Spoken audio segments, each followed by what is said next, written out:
wait a minute, we're slowly starting to collect this, or amass this collection of musicians and young kids who are like, dude, I want to be on the Warped Tour. I want to, start a band. It's like, what do I do? And so I'm going to go on a limb and say this. We actually kind of were like the model for School of Rock.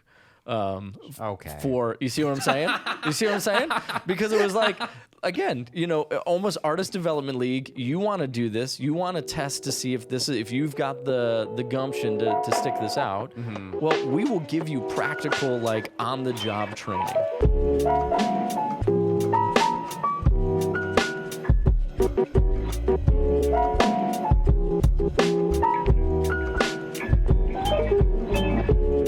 You're listening to For the Record, conversations about music, mixing, and the creative industry. Our guest today is Vegas. Vegas, how would you describe yourself? Brother, you take MacGyver, mix him with James Bond, throw in a little bit of Robin Hood, and that's truly who I aspire to be. He has worked in a bunch of spaces in the music industry and beyond throughout his life. Love that. Yeah, right? Oh, Good intro. That was a classic intro. Well, welcome to the last episode of For the Record for this season. Man, I'm honored. Thanks for having me. Man, it's exciting. And I've been wanting to have you in the space and on the show for a while now. It's as I said before, it's a beautiful space. You guys have done a lot of good work here. Thanks. Yeah, I feel like I'm just like digging for compliments every time I say that. Fishing. But I truly appreciate it. So as you said, you gave a pretty eclectic description of yourself. Now is the moment where you can I want you to just straight up flex on who you are and what you've done. Ooh. Like, I know you're a humble dude. Just go off. All right, man. Well, timer's going, but please. Yeah, I appreciate that. Well, you know what? I'll backtrack. The whole MacGyver, James Bond, Robin Hood. If you think about those guys, MacGyver was one of the, like, I can do more with less. James Bond was one of those guys that could get himself out of any situation that he seemingly found himself in. And Robin Hood was like the generous, like, man, how can I just help you? How can I serve you better? And so that's kind of been the guiding, force really since, man, I started picking up sticks when I was a little kid, which then morphed into a bunch of things. Which has opened a lot of amazing doors. It's like, I don't know if you've ever seen the movie Yes Man with Jim Carrey. Yeah. Right?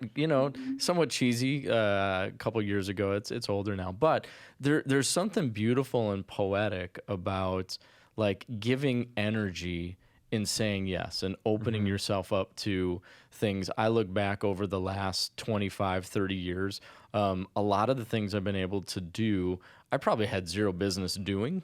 But it was, a combination, right place, right time, knowing the right people. But I think the greater thing for me was, again, looking at those three personality types, MacGyver, James Bond, and, Robin Hood. It was like, yeah, why can't I do this? I'll give it a shot, and so that kind of mindset, everything from doing, Drury Lane, Marriott, Lincolnshire, like dinner theater type stuff, to then doing soundtrack work for, big movies with Disney and Universal, to then picking up just playing with, cover bands and wedding bands on the side. You said you did soundtrack work with Disney? Yeah. So, and we'll go back now 20-something years. Actually, we'll go back even like, late 90s. We'll go back even further than that. How about this, right? You say I got the floor. So I grew up with a stage mom, like a literal stage mom. Love you, Mom. Grew up with a stage mom who was an amazing pianist in her own right. Truly. Now, my grandmother was a classically trained, like, pianist as well as percussionist. Piano's a percussion instrument, everybody. But so I gained a lot of music experience, and just from them, hanging out with them. My mom was always accompanying solo ensemble things in junior high. I did do the cheesy, like, picking up the sticks formally in, like, 4th grade in our band program. But I also was the kid that set up pots and pans all over the house, Keith Moon style, Dave Grohl style, and just I don't know if I can hit it, let's give it a chance, kind of a thing. Right. So I grew up formally doing like music programs in grade school, into junior high, into high school. And the funny thing is, I grew up south suburbs, smaller high school at the time when I was there. We went through like 3 band directors in my 4 years that I was there, which also meant we lost a lot of kids in the band program. Yeah. So I remember my senior year, actually, I was like the only drummer. So we rolled out a full drum set, and I would do like the whole field show on a drum set. And occasionally they'd pull like an oboist to do like cymbals or whatever. But anyway, so that kind of got the bug. And at the same time, as you can tell, I'm a talker, and just working with different private lesson teachers, and they're like, dude, I need a sub for this show. Where can I find someone? I don't know. Do you think I could do it? And they'd give me an opportunity to jump in. So I enrolled in '96 at Belmont University in Nashville to do music. Yeah. Went down there for a summer, little semester, and realized man, at that time, love Belmont, love that community, love that environment. But there was really this push of you're here because you want to be famous. And where I was at in my life, just relationally, spiritually, even emotionally, headspace wise, I was like, yeah, no, that's not who I am as a player. I'm more of like the pocket guy. Let me serve the song. Let me serve you. What do you need? I'll take direction. If you don't like what I'm doing, speak up. It's your project, not mine. And so at that moment, it's like, man, I don't know about this. So I transferred to a school up in Elgin, yes, to follow a girl. I met this amazingly hot girl when playing with a band in Atlanta, and they're like, dude, she lives right by us. She goes to this school in Elgin. I'm like, I got to transfer. So my parents, who had at this point invested thousands upon thousands of dollars with private lessons with like the Chicago Symphony, because I was doing chamber work and orchestra work and playing with some youth symphonies and youth orchestras, and then again investing money in all of this gear, and I'm playing with jazz combos, and at that point like little brass bands and wedding bands were like, I'm sorry, so you're leaving Nashville, which is kind of like a mecca of music, and you want to come up to Elgin? And it's like, yes. And then my parents thought I was nuts until my dad then met who is now my wife, so it worked out. And as soon as he met her, he's like, okay, I totally get it. This makes sense. So here's why that See, is that amazing. makes the story beautiful. Yeah, right? I think so. And he called her like the tanned goddess or something, because she had just gotten back from, I think, Mexico the first time they met, and she was super tan. Anyway, I say that to say, so 97, the January-ish of 97, I'm at the school in Elgin, and I'm walking down just like one of the paths, and it's like my ears perk up. I'm like, wait a minute, that's live music. Because you know the difference. It's like some kids blasting a CD or something, because that's when we all had CDs. We didn't stream anything. Right. And so I pop into this music space that they had there on the university campus, and here's a band playing. So me, introduce myself. What are you guys doing? And it's a gospel band in that industry named Church of Rhythm, who was transitioning out of being like a Backstreet Boys boy band. Church of Rhythm, is that like School of Rock? It kind of, right? Absolutely, That's yeah. awesome. Which we'll get to that, because that even kind of plays into it a little bit. Of course it But does. Church of Rhythm was really this gospel band ahead of their time. Had they come out as the boy band version, 4 vocalists, amazing vocalists, truly, like these guys, oh my goodness, and their harmonies together. But they were transitioning, adapting in that industry. They're bringing in now live musicians, and they're making this like an alt rock kind of a 90s band. Okay. And so anyway, so they're using the university as a practice space, because they all live locally, Barrington, Gurnee, all of these things. And again, I introduced myself, and I don't know what sparked or whatever, but actually I kind of do. The drummer was also finishing up school at the time, and he and I, began a quick friendship, and he got stuck rocking a hard place. He needed to be, at the school to do some sort of internship or like student teaching kind of a thing. Yeah. But the band had booked all of these shows, and these are like nationwide, you know. So I mean, they're going from, you know, Glenwood Springs, Colorado, up to Spokane, and then down to Jacksonville, Florida. And they don't have a drummer. And they don't have a drummer. Ah. And so enter, you know, me of like, so within 2 weeks of being on campus at this university, I'm already out on the road, you know, playing shows with these guys. That's dope. Which again, and then there was like a moment of like with my parents who were still questioning, you know, their financial investment in my musical, you know, future. It's like, you see this? I spent a whole summer in Nashville, nothing, not working, and you know, we'll bring that up later because it plays into things. But I'm like, I'm here 2 weeks, and I'm already on the road. So I ended up going through the university program in 3 semesters so I could be graduated, because these guys are like booking shows left and right. And then during that time, that band kind of morphed into another band named Superchick. Yep. So the guitar player, the main singer songwriter, Max, who is a musical genius, by the way, Max Sue, HSU, musical genius, kind of had this idea for a project of, in that industry at that time, there wasn't a lot of voices for young girls. Like truly. And so the goal of the whole project really was we're just going to be the studio guys. We're going to write, we're going to arrange, but then we want to find like 5 girls that we can then launch on the road. Almost a business model. Like, we're going to create, you know, here's the entity, here's the corporate model, and we're just going to find, and you can franchise us, you know? And so really that was the whole, you know, hope and goal when Superchick started. But then it was, and I don't mean this in any other way than how to say it, it was really difficult to find that many girls who wanted to learn instruments, could play instruments, and had the wherewithal and desire to go on the road. Yeah. I mean, it's a pretty specific ask to all of a sudden be like, in X amount of time. Absolutely, absolutely. But you know? we were very ambitious, and we were very, you know, like, and it was. Are you about to tell me that you helped start Superchick? Absolutely. 100%. Absolutely. Yeah. And I could tell you that, and it was 1997. It was at a concert with Church of Rhythm. We just got off the slopes snowboarding. Dave Gazarian, again, amazing jazz pianist and phenomenal guitar player. He's got a bunch of jazz albums. Check it out. It's under the name David Ian. Downbeat did a wonderful review of his last jazz album. His Christmas and Valentine's albums, do yourself a favor, go get them, because they are phenomenal. Anyway, so Dave, Max, and I are sitting backstage, just kind of, you know, lamenting, talking about this stuff. And Max had some song ideas. And so we just kind of, you know, piece some things together. Again, all with that mind of like, we're just going to be the background.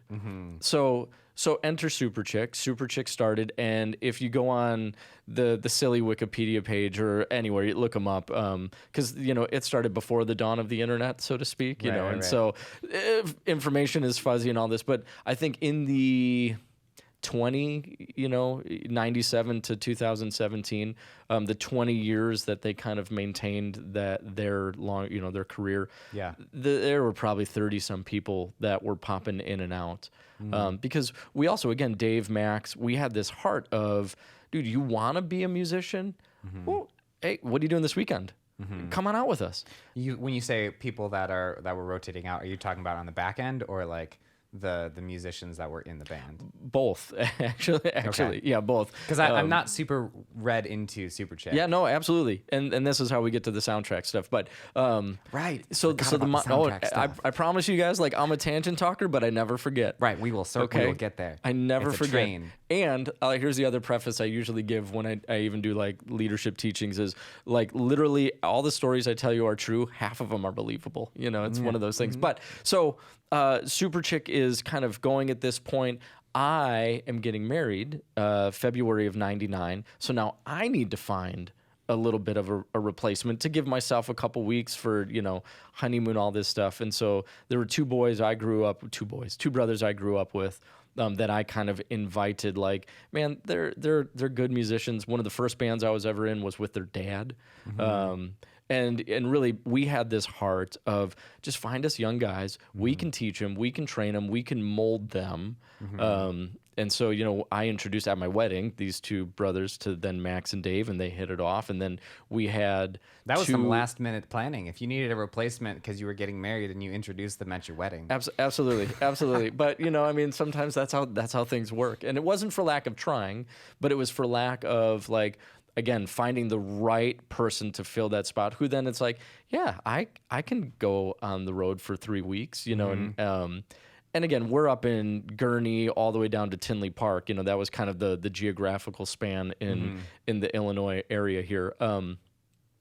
So we start kind of, you know, putting together this, what is in our minds like almost this artist development league of, you know, okay, wait, we went into this with like, all right, there's no voices for girls. How do we write this project? But then it's like, wait a minute, we're slowly starting to collect this, you know, or amass this collection of musicians and young kids who are like, dude, I want to be on the Warped Tour. I want to, you know, start a band. It's like, what do I do? And so I'm going to go on a limb and say this. We actually kind of were like the model for School of Rock.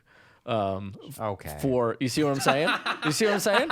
Because it was like, again, you know, almost artist development league. You want to do this. You want to test to see if you've got the gumption to stick this out. Well, we will give you practical, like on the job training. But we didn't make anybody like schlep gear and stuff like that. It was more like, dude, come see what it's about. You know, it sounds awesome. I tell my kids there are two things they never have to ask me for permission: to join a band or get a tattoo. I think I'm okay with it. And if they pick the tattoo, they better. I hope they like it. But you know, so again, it's hard. You know, it looks great on paper of like, dude, we're traveling, you know, van and trailer across the country. It gets old after like a week, you know, unless you really have that call or that desire. And I think that's a lot of industries. It's like on the front, it's like, oh my gosh, I totally want to do that. But then you get into it, you're like, yeah, man, this isn't what I thought it was. Or even, I don't know if you've ever seen the Justin Bieber movie, I Am a Believer. The Justin Bieber movie, Never Say Never. Right? You saw it? Yeah, I watched it. It's so I taught at a high school for a while, and I would do kind of the jobs classes. Okay. Because again, I don't stop talking, and then like the department chair is like, "Wow, you've had 1,000 jobs. You're the perfect person to talk to kids about getting jobs." Right. It's like, wait a minute, that I don't. Was that a backhanded compliment or was that a? So I used to show the movie though. Like once it finally came out on DVD, I did take my oldest daughter to go see it in the theater. It was a moment, everybody. I used to use that because you look at like him growing up, Justin Bieber truly self-made, was like, get out of my way. I'm going to use technology. I'm going to use YouTube. I'm going to teach myself instruments. But then there's a beautiful scene in the movie where he is meeting with like a vocal coach. And this vocal coach is like, do you want to just be a one-hit wonder or do you want to have longevity? And it's a very mature kind of conversation for him, because then she's like, sorry, buddy, you can't really yell. If you got to protect that vocal box. You can't yell. You really shouldn't be eating fried foods. So no chicken with your buddies or donuts or even pizza because of the grease. And your cords are still developing. And again, do you want to be the one-hit wonder or do you want to have longevity? And so there is kind of that beautiful conscious decision that he makes of like, no, this is what I want to do with my life. And so I would use that again in that job. But then bringing it back around to Superchick, there was that moment of like everybody is just enamored with, oh sweet man, we're getting a van and trailer, we're gonna go do this. But like eating Subway for the umpteenth time, in the same week, because that's all you have, cash for or per diems for or whatever. It's like, oh my gosh, I want something other than a deli tray, and so those things, which again, I don't mean to overly sensationalize or whatever, because jokes abound with all of that stuff. But so Superchick started writing a bunch of stuff, just writing tons of songs, and just let's start putting them together and for a while. And again, here's where connections and just doors open and right place, right time. We started doing showcases for like Def Jam Records out of New York, which is primarily like a hip hop label. But the owners of Def Jam were like, man, we love artists who have conviction, who actually have something to say. And so I'll even give you a quick Reader's Digest. So the name Superchick came out of this girl's AOL screen name. If you don't know what AOL is, just go back and look it up. It's like, you know, Messenger now meets chat rooms. But and her screen name was Superchick, CHIC 11. And she told this beautiful story one night after a concert, and this was with Church of Rhythm, to be honest with you, of how she was always like the square peg in the round hole. She was always like, yeah, I've got a lot of friends, but I never get invited anywhere. Everybody likes me, but I'm always in the background. You know, and in high school, you're always struggling with identity and who you are and all of that. And then they tell the story, she tells the story of how she was befriended by like, it's almost like a stereotypical John Cusack 80s movie, but she was befriended by like the head cheerleader, who's also the head of, you know, student council and, you know, the most popular girl in school, who then said, hey, you know what? We could help you be popular. You know, you just got to change your clothes and you just have to do this. And high school is a cruel place for that kind of stuff. But so this girl went flamboyantly the other way. And yes, she's like, oh, absolutely, I will wear that. But then she would wear, you know, ripped leather jackets over it and the high docks or a tutu over it, just to go like screaming the other way of like, actually, I'm still who I am. You can't make, you know, and then the beautiful story, she gets voted prom queen and changes like the whole dynamic of her school. And so we're hearing this, it's like, oh my gosh, you stepped into and you found out and discovered who you were. And we're like, that's actually a beautiful sentiment, especially with teenage girls. A lot of them deal with that. And so here, it does sound silly to say, you know, here's a bunch of, you know, guys in their 20s who are trying to write and craft this project geared towards teen girls to help them with their identity. Right. It's unique, you know? It is. It kind of sounds like a red flag situation if you don't actually, if you just hear it in passing, like you're like, I'm sorry, what? You gonna do what? Exactly. And there's depth to it and there's layers. But so we asked her with respect, like, we love that. We would love to create this project really around that. And she was gracious, and she was like, absolutely. So the original band was Superchick 11. But then, anyway, we're doing showcases. We're doing sound cases for Columbia and for Universal and Sony out in LA, and then Def Jam, which was a strange, it was just really a strange kind of, you know, bunch of experiences. At the Def Jam showcase, we opened with Katrina and the Waves, Walking on Sunshine, and it tanked. It absolutely tanked. Right. It did not translate how we thought it was going to translate.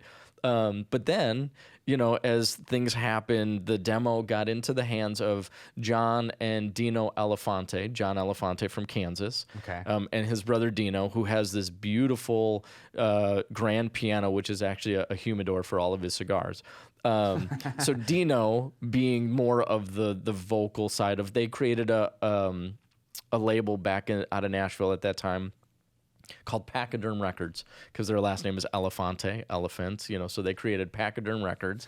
So Dino calls one day and he's like, I'm sure Max still has the voicemail somewhere, you know, on the actual, like, you know, tape when everybody had answering machines, but it was, you have to let me sign this Super Chic project. This is awesome.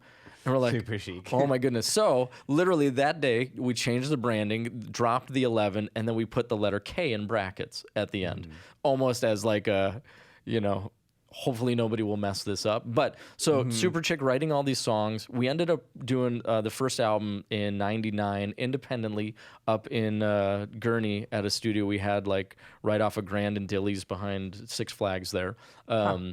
And it was fun. Yeah. It was fun because it was just a bunch of musicians. Like if you look at like the kind of the roster on like that first album, again, it's seemingly like there's like 1,000 people that contributed to it. It's like, thank you, Jerome Cunningham, for the 1-bar bass break in, you know, Right. One Girl Revolution or whatever. At the same time, we're working with a producer out of Nashville, Bill Deaton, amazing producer, you know, really good ears, who knew a lot of people. He knew some guys that also were doing music scripting, music casting.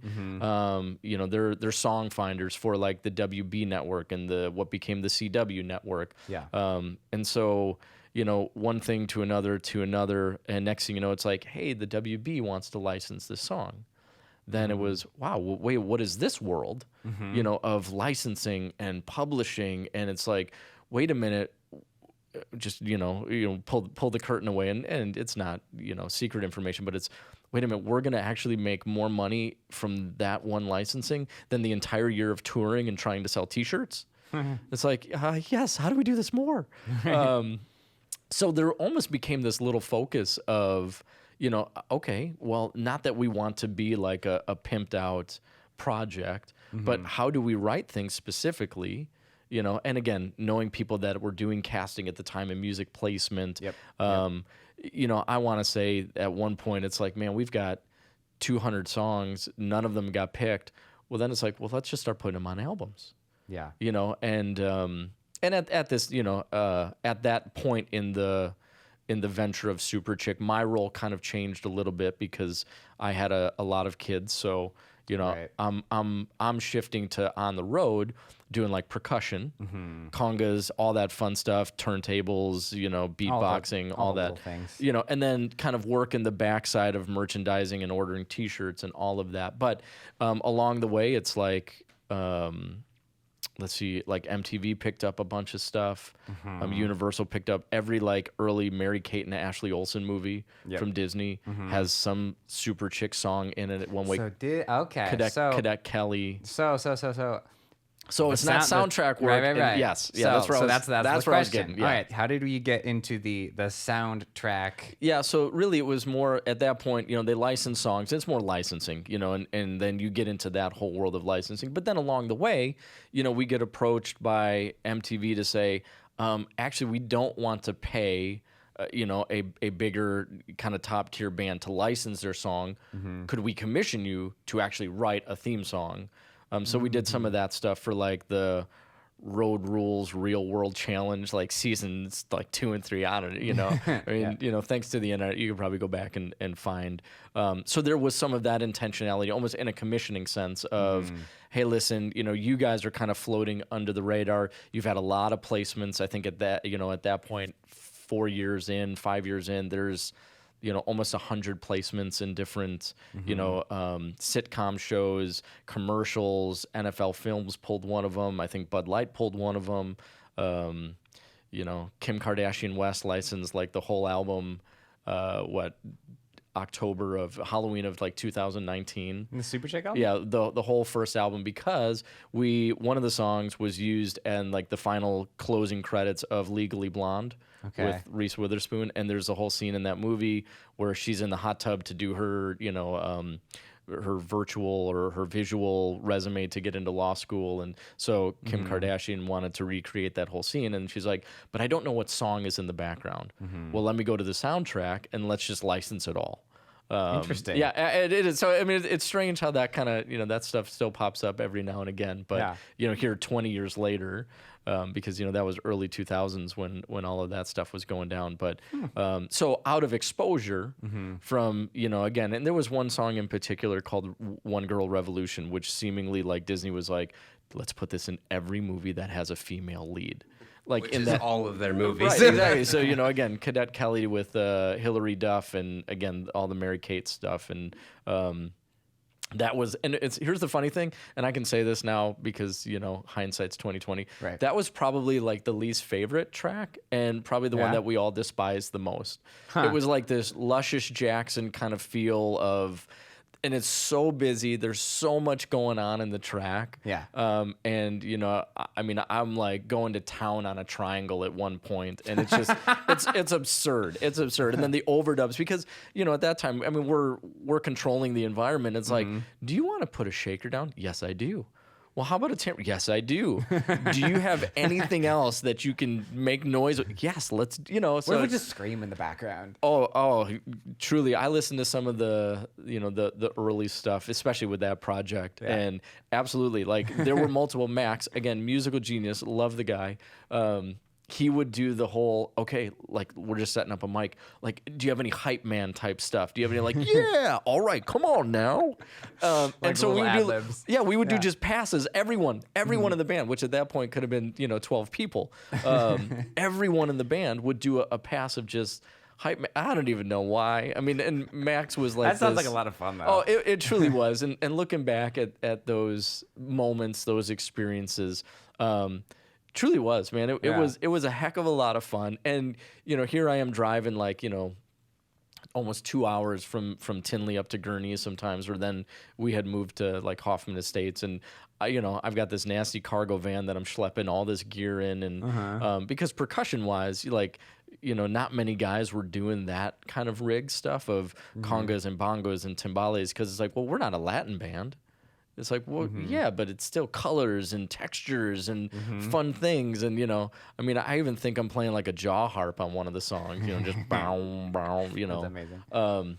Yeah, but it was a lot of fun, a lot of cool energy. And then really like that project was a springboard for a lot of different exposure in a lot of different industries. Yeah. So where did that, so it sounds like working on Superchick was kind of your first biggest like initiative project that you were doing, more or less. Absolutely. That's a very that's a real accurate thing to say. So where did that take you? Absolutely. After that, that took me to not stop talking. But yeah, on the road you meet a lot of people, in that industry, on the gospel side of things, on that it's a smaller industry, kind of within the bigger music industry, but just started saying yes to a lot of different side projects for people. Or, boy, I've got a showcase coming up. I'm a singer-songwriter. I know I'm going to put together a full band. I don't have one yet. Can I get you for 2 weekends?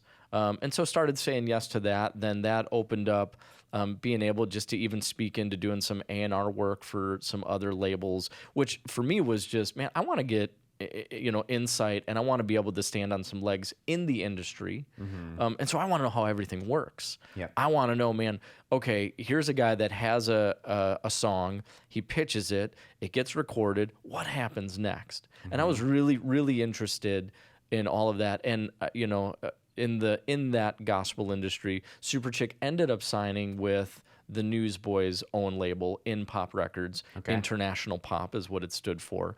And so for a good, 4 or 5 years, Superchick was basically like the Newsboys' house band.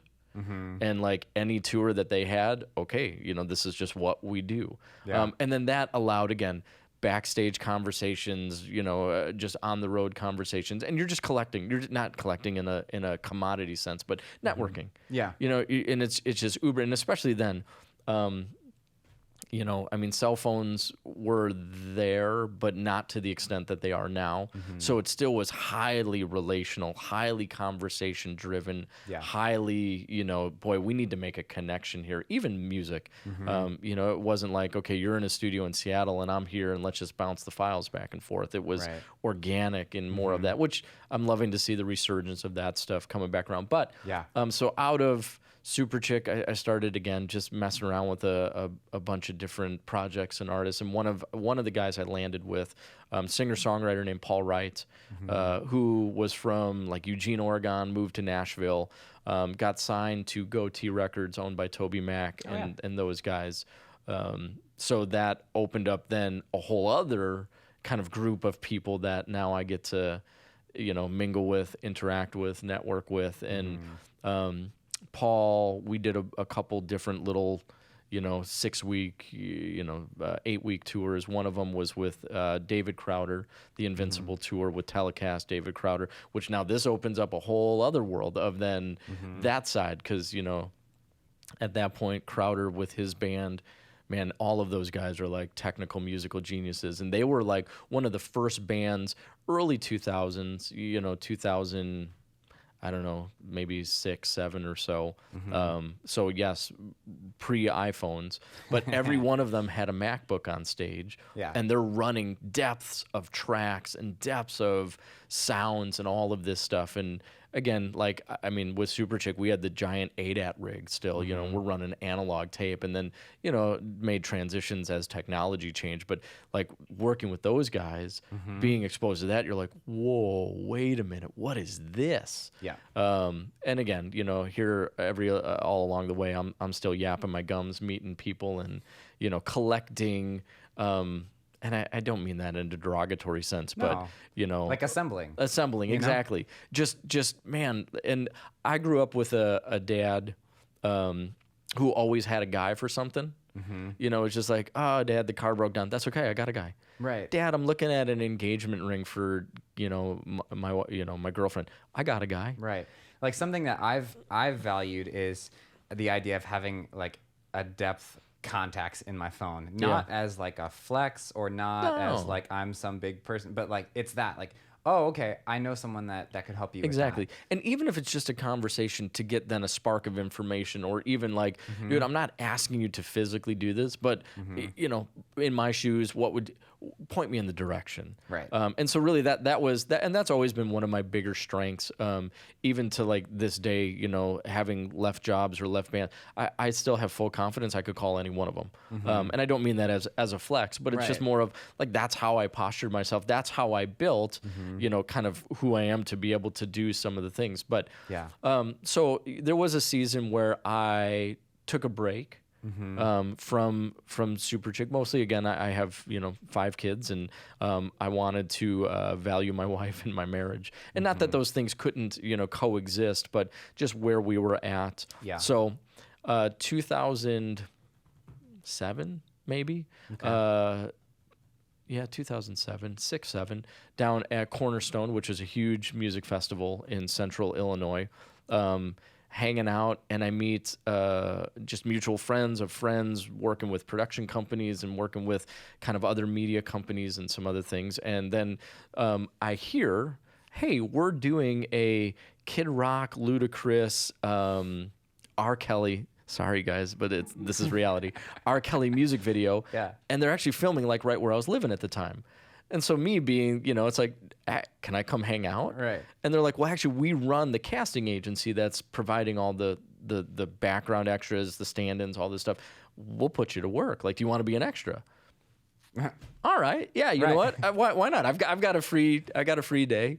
I actually ended up getting rear-ended in the parking lot by a girl coming home from like a bachelorette party that morning. But I show up in Lamont, Illinois to do this. What's that? Worth it. I know, absolutely, absolutely. So I show up at Lamont, Illinois at this like seedy bar to do this music video, and the owners of the casting company call me at like 4 something in the morning, and like call time to be on set was like 3:30 or something like that in the morning. Call me and they're like, we're actually in Orlando, we're stuck, we're not getting out of here.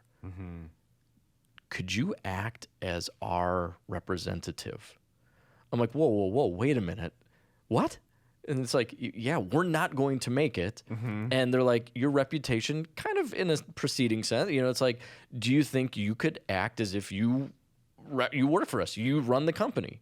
And I'm like, okay, well, give me 5 like keywords to say here so that I don't look like the noob or something like that. Yeah. Like, who's this guy? You know, I walk in like, hey, dudes, I'm hip. Like, give me the jargon, right? Yeah. So they did, and I ended up, you know, kind of running that shoot from the casting aspect. And again, it was non-union background extras. Like, hey, you know, there's 600 people in this club, or we need it to look like 600. Anyway, it was that kind of a thing. Yeah.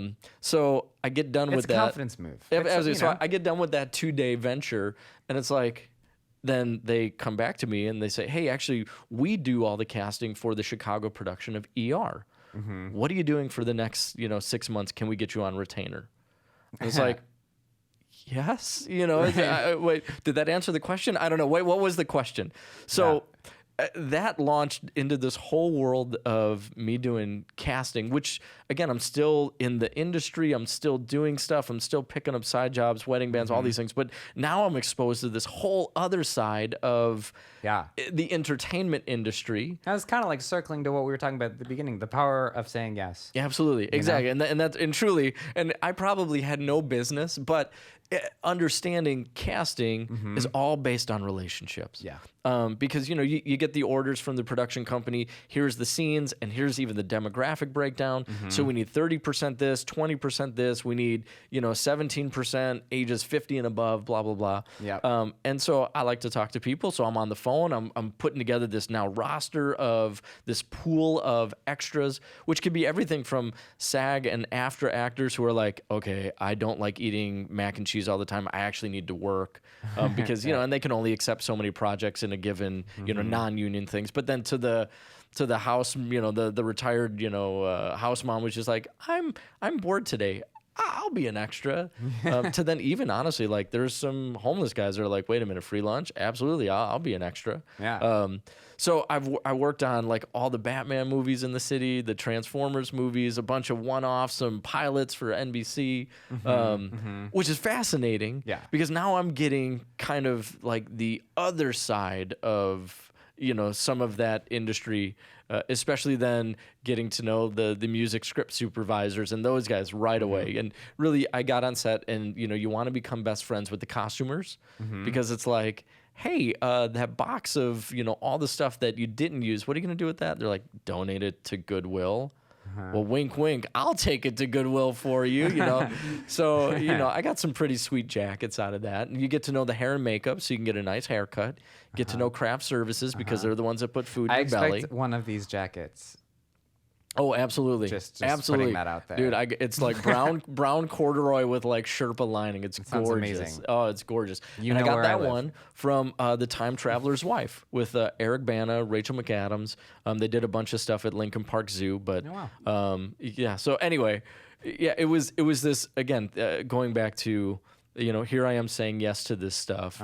And, you know, and that's an interesting, especially in Chicago on the casting side, it's a small group of people, you know, and you're calling them at midnight to say, hey, can you be 2 hours away from where you actually live with the perhaps remote chance that we might actually use you?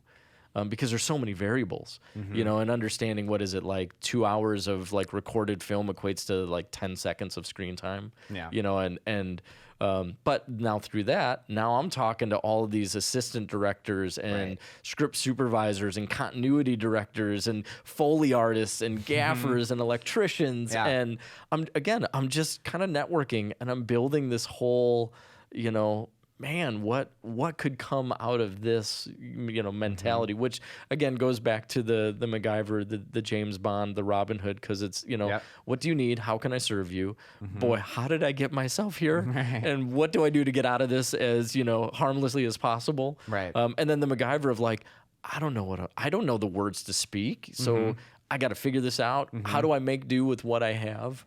So I did that for almost 10 years, man. And tell me, where did that take you? You know what? That took me back into doing like cover band work. Played with a couple bigger, you know, or not bigger in the sense of frequency of gigs, you know, through Gig Masters or even just word of mouth. Brought me back into that. And then actually it brought me into teaching at a high school. Really? Yep. So one day sitting on you know, on one of the sets, ER, whatever it might have been, talking with someone, and it's, you know, boy, what do you do? I'm a teacher. Where at? Oh, that's kind of right by where we live. We're in a huge shortage. Boy, with your personality, you would make a really good. With your personality, you have a great temperament. You'd be a great special ed teacher. And God bless special ed teachers, because boy, they are highly necessary, and they are our saints. But then at the time, it's like, okay, boy, we were paying like self-employment taxes. We're paying our own insurance. Mind you, we have 5 kids. So it was almost a strategic move of like, you know what? Okay, wait a minute. This is like amazing Illinois state insurance. It was all this. And so it was almost motivated out of that of like, oh my gosh, I'm tired of paying like out of pocket for all of these things. So I said yes. Yeah. So, and it didn't hurt that my wife's father, my father-in-law, was also a principal in that district, which is so then like, I'm like, you know, wait a minute, sir, do you know this person? Well, they said I should do this. He's like, oh, absolutely. I'll make some calls. So I jumped in and, you know, did some special ed teaching, but it was one of those like, what do you teach? Well, what do you need to be taught? And so even that working with the department chair, it's like, you know what, actually, we're going to kind of create some flexibility, some freedom here around you and your personality, which then, again, I'm teaching jobs classes and I'm teaching kind of transitional ethics and character kind of stuff at a public high school, which is really kind of a strange situation to be in. But it's, you know, can you do this? Absolutely. Yeah. That makes for like a fun life though. And I mean, your story isn't for everyone. No, sure, absolutely. But there's something special about like, I'm just picturing this like story where like one was time traveling and jumping into different spots of your life and you're like, he's doing what now? Yeah. You know? Oh, absolutely. Like you look at my formal resume and it's almost like, you know, on the vocational side of things. Yeah. You know, you look at the formal resume and it's, okay, so in the last 25 years, almost every 5 years, I've changed industries. Everything from, you know, education to like concrete, you know, like actual like labor, you know, construction, to then the casting, to then I worked kind of sales and marketing with the firm. But again, picking up side jobs, musician wise, then you come back for, you know, a couple weeks. It's like, wow, I don't have anything to do for 6 weeks. All right, I'll start a painting company. Pick up a brush and, you know, because it's not just like, you know, I will paint. It's like, wait a minute, no, I could do this. Yeah. I'll start you know, and so Right. it's and you know, I have a joke with my wife of really like every 4.5 to 5 years I get this itch of like, I feel like I need to start a business, buy a business, launch a franchise, something, you know. Yeah, And do you have ADD? I probably, or I just have the uncanny like, I can do anything. You know, it is one of those like, you know, even this week, man, I got a phone call from a very large Chicago-based organization inviting me to apply and interview for some things. It's like, I have no idea what this is.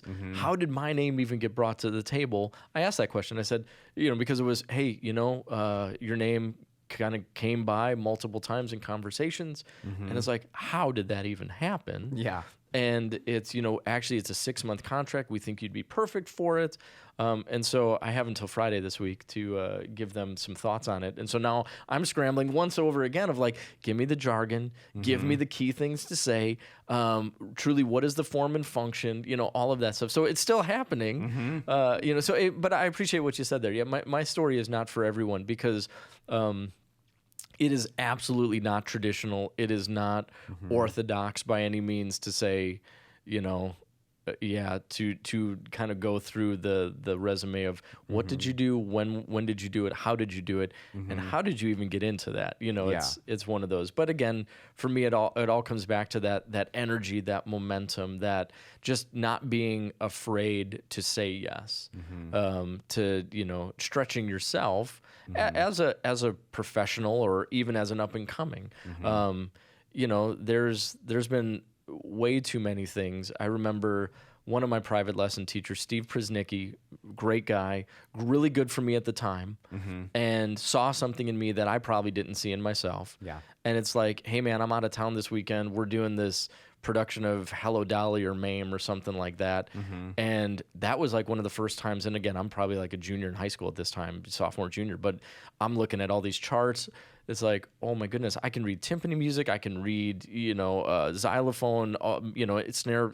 It's like, this is a full out chart. Why are you giving me a chart with like the brass lines and with, you know, the lead lines of the vocal? And how does that relate to drum set, you know? And so, and so moments like that where it's like, man, all right, fake it till I make it. Here I go. Let's hold on tight. And you know, I mean, it's full transparent. It didn't always work out every single time. Oh, sure. I mean, you know, It's part of the journey, though. it's part of the journey. Like that whole idea of fake it till you make it sounds cheap, but really what's going on is it's stretching yourself so then you like grow to that level. That's the fastest way to learn things. Like, yeah.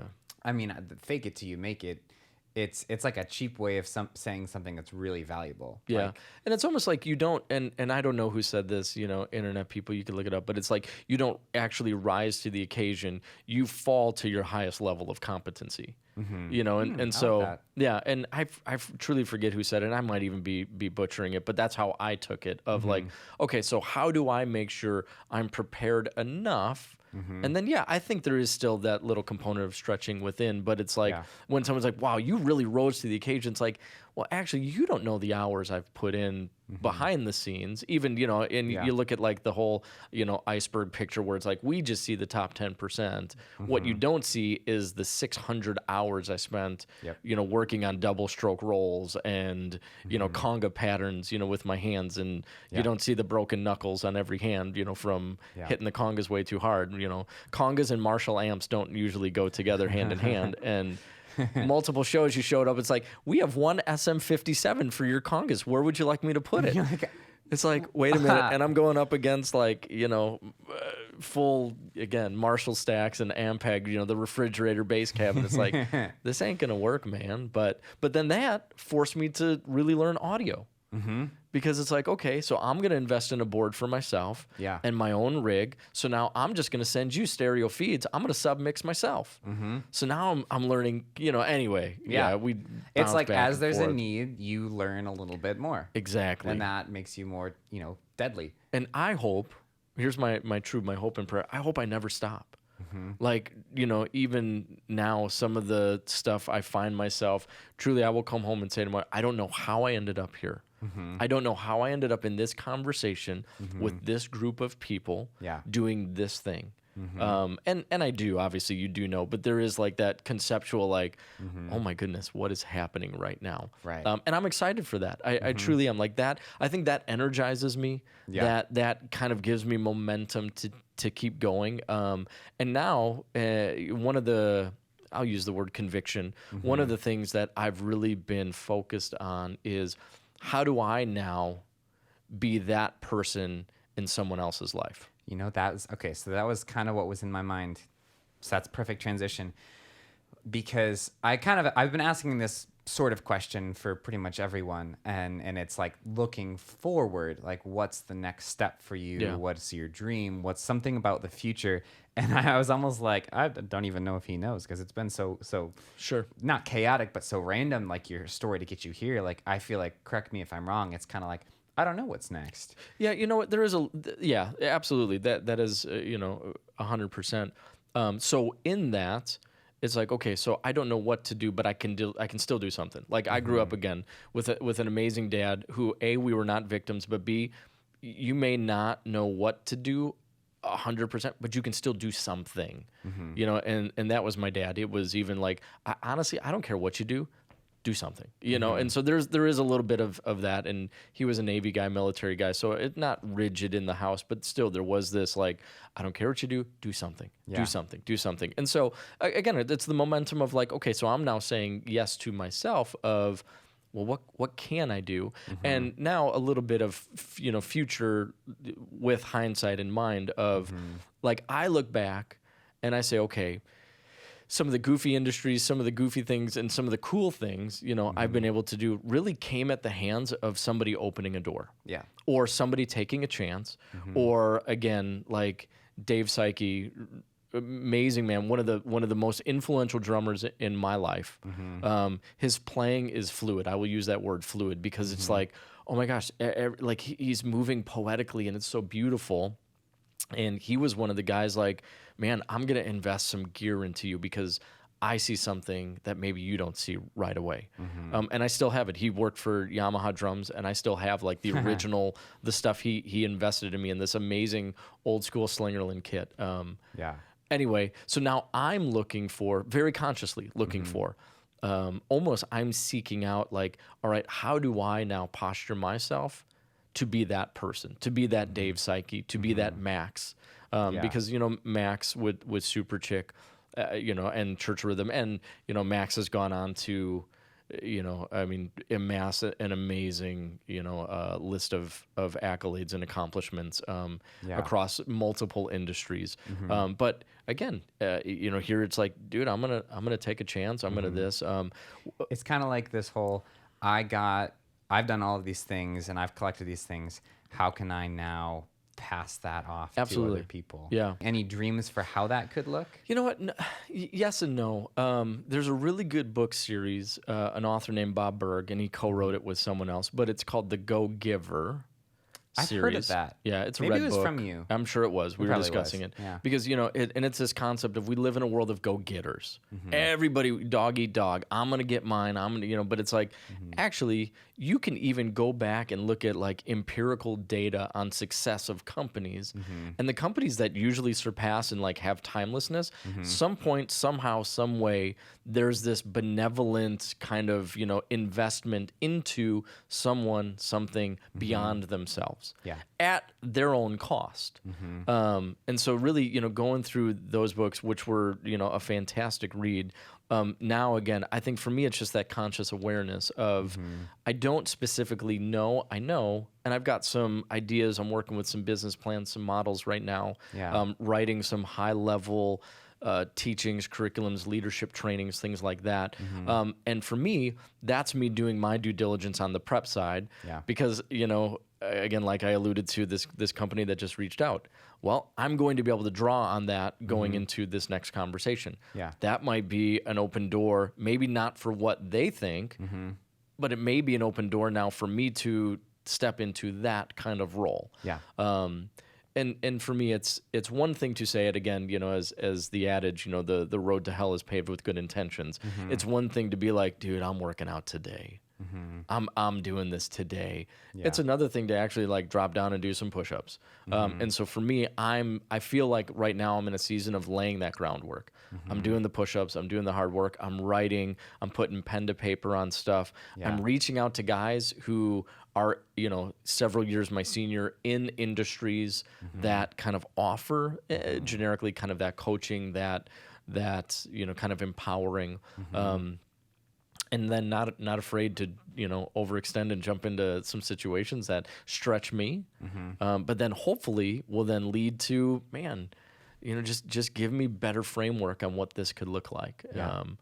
And so I think that's the future. Well, I like the fact that you're a visionary. I think we think in a similar way because of that, like dreams and visions, and like, well, man, like let's just try this random thing or like learn this random thing, but constantly dreaming for what could be. I think that's really special. And I think honestly, the way that you talk about that, like I feel kind of like inspired of like, like think big, let's do these things, let's try it, see what happens. And I think that's something that a lot of people could find inspiration into. So I don't know, it's just cool hearing that vision from you. So. Heck yeah. And as I said, even before we started writing this, now I'm processing all of that truly. And I said it kind of jokingly before we even started chatting today, processing all of that in light of the quote, John Lennon, life is what happens when you're busy making other plans. And I think especially giving a nod to what happened over the last 18 months. And so it's still the ability to stop and appreciate what is happening. Kind of being in that moment and just, man, how do I make goals, make plans, have visions, and want to get so excited about it, but I never want to get so excited that it's like, wait a minute, what did I just miss? And so there's that tension that we constantly manage. And I think as creatives, as artists, as even human beings, because I think every human is creative in their own right, whether they want to admit it or not. But, how do you, and I think maybe that's one of the goals of life is, man, how do we manage that tension of, boy, I want to be here, but I also want to go forward, and I think that's a beautiful space to be in. Oh, 100%. And I think that it's could the open joy of the journey. Absolutely. I like how you said that. That's fun stuff. That's cool. Well, hey, we're just about out of time. But first of all, thank you for thanks this for having conversation. me. It was fun. This is fun. I feel like there's a lot of things still that you haven't. Absolutely. Come on, man. Right. Who knows? Well, maybe future seasons have If a you, part 2. I know we haven't talked about Kanye yet. Yeah, right.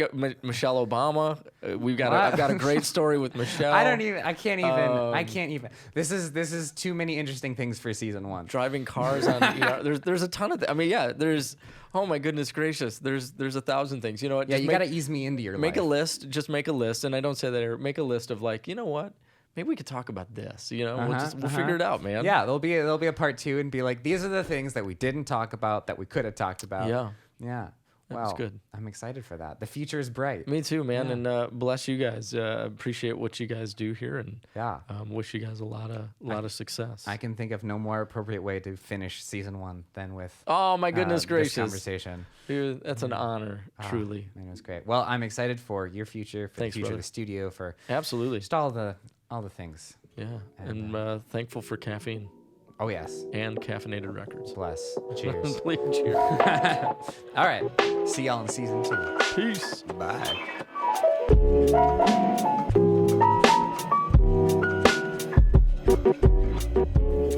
That was fun, man. That was cool. Thank you. Thanks for doing Are this. you kidding me? Yeah, so truly, I say this in jest, but it's reality. 2009 was the strangest and probably hardest year of my marriage, but strangest year vocationally. I ended up working for Oprah that year. Really? Kanye. Had 2 run-ins with the Obama family. Run-ins, do you mean like you're at Woodman's and you're like, oh, shoot. No, I'm working on projects. Like one of them, I was working on the set of ER, and Michelle Obama wanted to get the kids as extras, and I had to be the one to say no. Hold on, you said no to Michelle Obama? Are we still recording? Yeah, no.